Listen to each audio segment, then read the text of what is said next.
คือดันได้ยับใจดันในก็มจากข้างนี้พายมังบ่เฮาดองเป็นก็ปันแห้งเจอเปิ้นมังบ่เฮาก็ใครก้นปันแห้งเจอเฮาพองกันนะมังบ่ก็ด้วยดังนอกแต่แก่นแข็งหนาก้นรังในใจได้ก็หืออุ่นนุ่นไว้กันเนอะสังว่าไผดีใครอยากสลึกนี่ก็ปันแห้งมาลายดีแอปสีสอมนั่งคำยงไรค่ะเนาะเมืองใต้ส่งบันทึงบังกากิกเมืองไทยส่งบันทึงนะเฮิรนค่ะคู่ของกูอันลูกดีบริษัทมากๆหมดค่ะที่ร้านนั่งคำยงก็ได้มียาสเลิกเฮ็บถังเช่าสีค้ำน้ำมันงานหลำจะในค่ะเนาะแล้วก็มือเร็วได้มีสาหัสเอลยังโลป่ะจะให้ค่ะ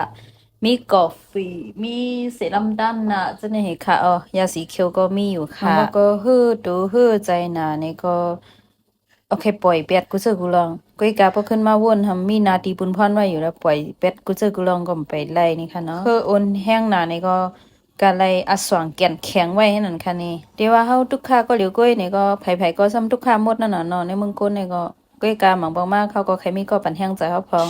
ก็ป่องเจอปันเฮาพองนี่นั่นน่ะเนาะสุขาลือสองมีก็ปันแห้งใจอีตาสีค่ะฮะย้อนสุปันแห้วค่ะอยู่ลีมีเงินกูก็ค่ะ